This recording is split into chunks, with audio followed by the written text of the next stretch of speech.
Hello, it's Sarah from Hardcover Hearts, and I'm here today with my week of reading wrap-up. This is where I talk about the books that I read this week, the books that I'm currently reading, and what I could potentially read next week based on my mood. Y'all, what a week. What a week. This has been very interesting. We are living officially now in a global pandemic, and my company has asked everyone to work from home. And originally it was just going to be for 2 weeks, this being the first week. Now it's been extended for a full month. So I want to send out a special thank you. I want to recognize the bookish community for being such a remarkable place during such unpredictable and frankly frightening times. Being able to have conversations with people about, during a buddy read, people all over the world, about books and literature, and also about what's going on in our lives and the way this is manifesting in different parts of the world has been not just interesting, but it's been very reassuring. And it makes me feel part of a broader community. And this community is not just here on BookTube, although this is the primary community I'm talking about, but also on Twitter and also in Instagram. And Litzy as well. Can't forget Litzy. So I just wanted to say a special thank you that now when things are so crazed and so topsy-turvy, and everything feels very precarious, being able to ground into something that I love and that gives me a lot of solace and strength, and to do it with people who I know feel the same has been a remarkable joy. So thank you for watching. Thank you for commenting. Thank you for those of you who subscribe, and for those of you who just watch and maybe never say anything. Just knowing that there are people out there who care about the same things helps me. Okay, so let's get to it. The first thing that I completed this week was the second of a book that I talked about last week. This is Anita Brookner's very first work. It's called A Start in Life. Let me show it to you right there with all of my tabs. What ended up happening was an example of the BookTube community. I had mentioned my love for Hotel de Lac in the last video, and Leo from A Little Book Life reached out and said, I think I have an Anita Brookner. Here's the one I have. He showed me a photo, sent it to me, and I said, wait a minute, that looks really familiar. Sure enough, I had the exact same copy. And we just started an impromptu buddy read and decided to read a few chapters and then check in. And we both were mesmerized by this story. And let me give you a little sample of what this is all about in case you don't know.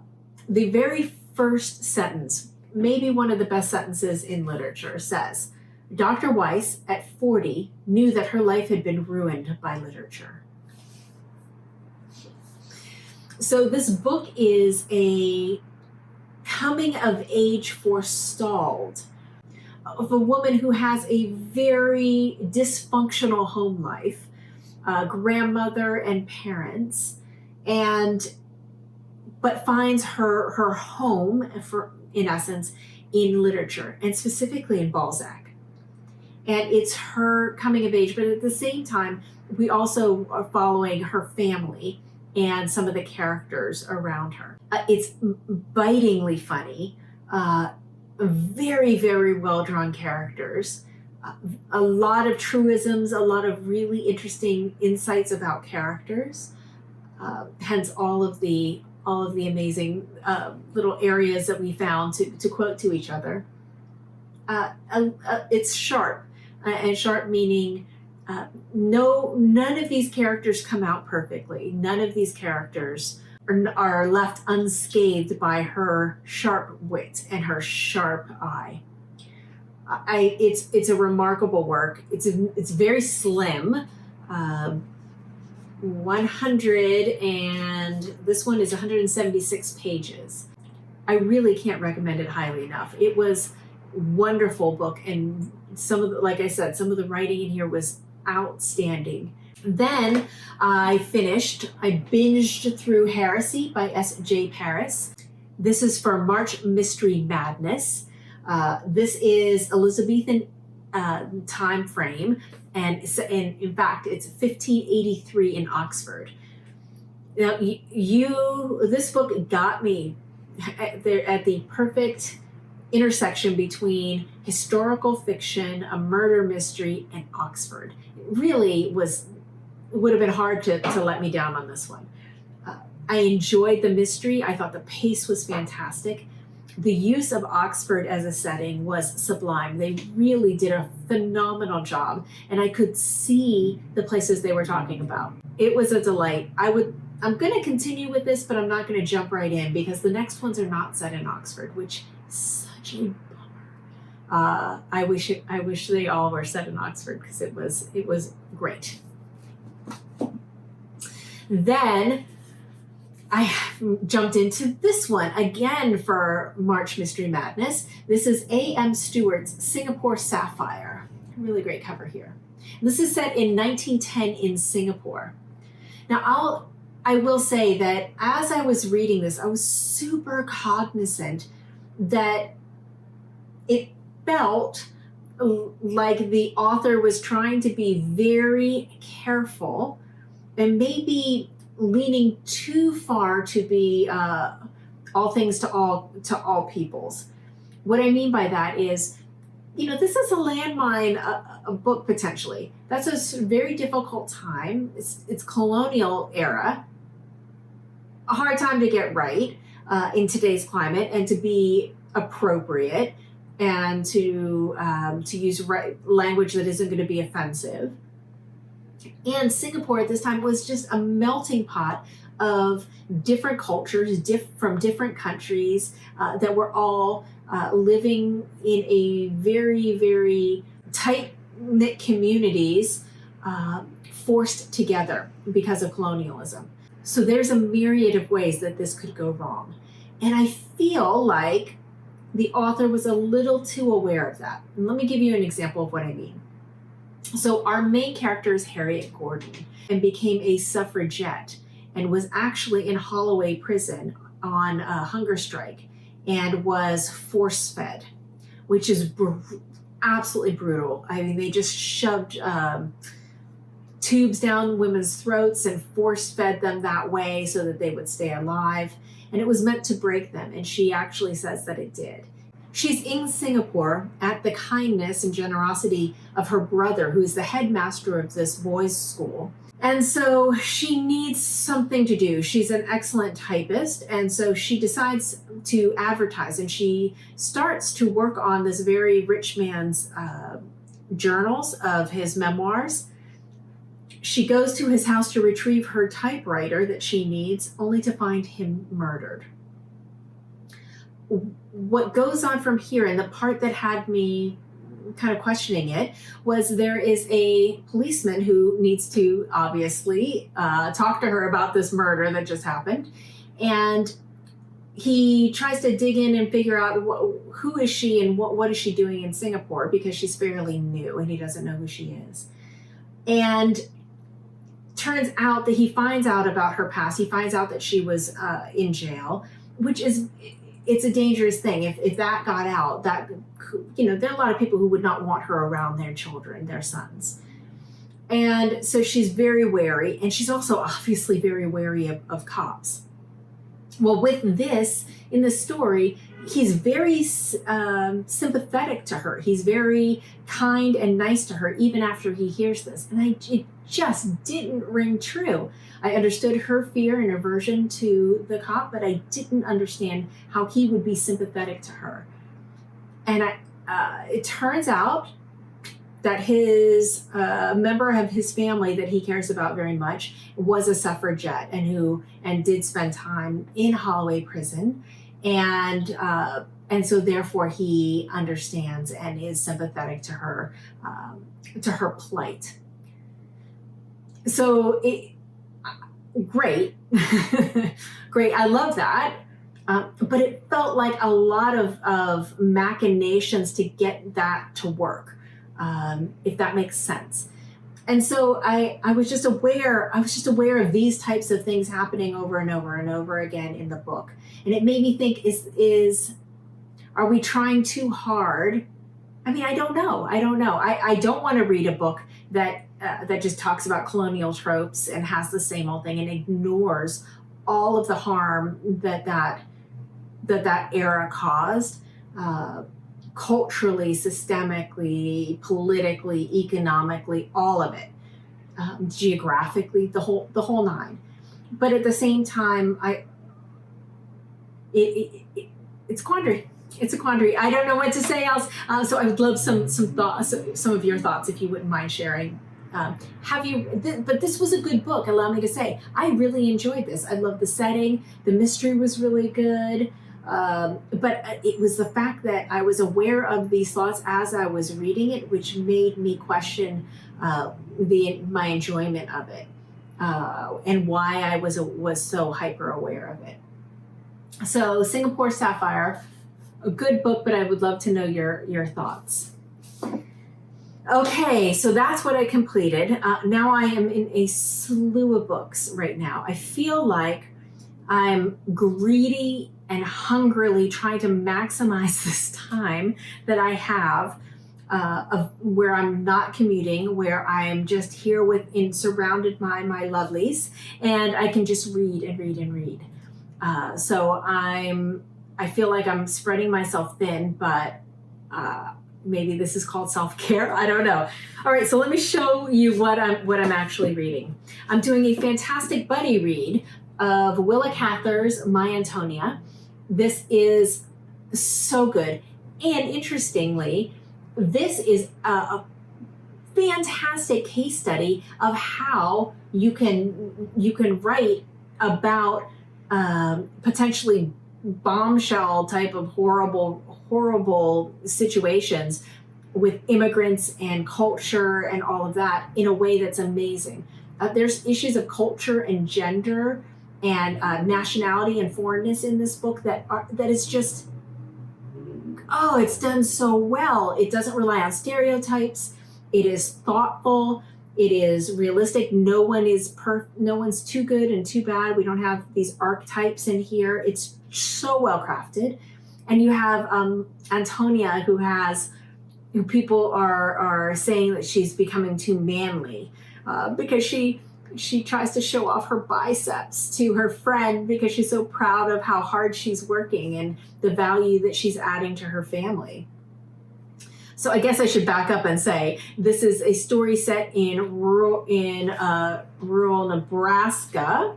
This is a story about a family from Bohemia who arrive at this little town and this community, a farming community, at the same time that our narrator arrives. And he has formed he ends up forming a friendship with this girl, and it's about their growing up, and he's watching her and observing her and his community. And the writing is fantastic. There are many little short, punchy little chapters. Just when you feel like it may be a little too homey, a little too cozy, she will just throw a zinger in there. Out of nowhere, this curveball will pop up, and reminding you of just how precarious their lives were. My buddy reader and I are enjoying this tremendously. About halfway through, looking forward to checking in soon and getting this done probably this week. Another buddy read that I'm doing is Coventry by Rachel Cusk. This is going to take a while because we've decided to take this slowly and just check in after every 2 essays. And Rachel Cusk is a thoughtful, writer. She is more philosophical than she is emotional or poetic, and she draws a broad net and so sometimes you don't know where you're going, and then all of a sudden it'll wrap itself up. I've enjoyed the first two. I'm not going to speak too much because I haven't had my first check-in with my buddy, so I want to wait and have that conversation with her first. But I'm very excited about this. Then I'm having my group read, and this is Evelina by Frances Burney. This is phenomenal. So we had our first check-in last week. We're 25% through. So it's a romance, there's comedy. I've been amazed at the physicality of the writing. There's a lot of aggression and a lot, you expect a book like this to be demure and sedate and very proper.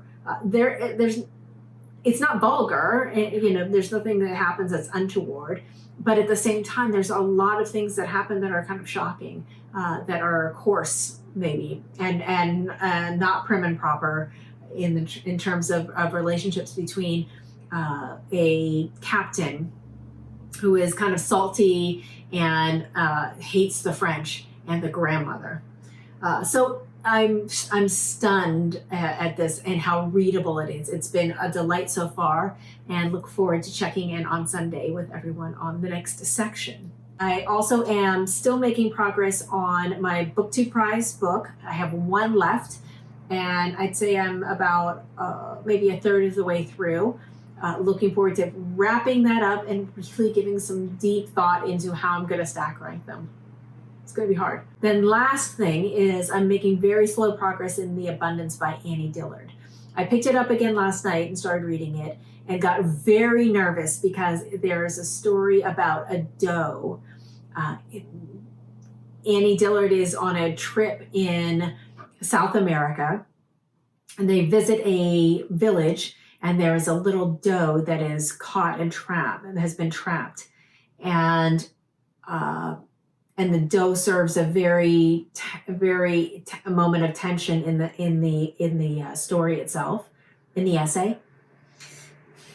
And her writing is so visceral. It is so incisive that I am sitting there and I think, I don't want to watch this. I don't want to watch this little doe die. I don't want anything horrible to happen. And you're not sure that that's not going to happen because of she gets you right up to that edge of fear. Really great. Second essay in that book, really fantastic. So I'm going to keep going. And then let me show you what's potentially on deck for next week. I went on a little bit of a book buying binge on Book Depository because we had the release of the Booker International, the Women's Prize long list, and then some other award were released. And so I went to see what was there, and I had kept a wish list, so I grabbed a few things. The first thing that I'm very excited for, just arrived today, is Kim Jiyoung Born 1982 by Nam-Joo. And I hear this is remarkable. This is a feminist work. It's supposed to be scandalizing South Korea. So I'm very interested in reading this. Then this came out in the same package, and this is The Discomfort of Evening by Marieke Lucas Rijneveld. Oh, Leo, please help me. So this is a Dutch name. This was part of the Booker International. This is translated by Michele Hutchinson. Let me tell you who this is translated by as well while we're here. This is translated by Jamie Chang. I don't know too much about this. I just know it was on the list. Thought I would grab it. I think the cover's pretty remarkable, and there's cows on the back. So that could be something that I read. I also went to my local bookstore because things are really tough right now. I wanted to make sure that I'm not just ordering books from overseas, but I'm also contributing to my independent local bookstores. I think they may have to close their doors temporarily because the governor has really asked us to be mindful of social distancing. And so I think so I know that the owner is thinking about this because, he has to think about the safety of his staff, who are interacting with the public, taking money, touching things. It's just precarious time. So I wanted to, while they were open, I wanted to go in and get a few things. This is The Court Dancer by Kyung-Sook Shin, and it is translated by Anton. I've heard remarkable things about this, so very excited to finally get into that. Then I went to my public library, and I have My Dark Vanessa. This is by Kate Elizabeth Russell. Really excited to get to this. I'll be stunned if I don't try to fit this in next week. So that's it. Those are what I have currently in progress. Let me know about any of these. Have you read them? Are you interested in them? And I would also love tips. What's some self-care things that you all are doing if you are self-isolating and employing social distance methods? And look forward to talking to you soon. Bye.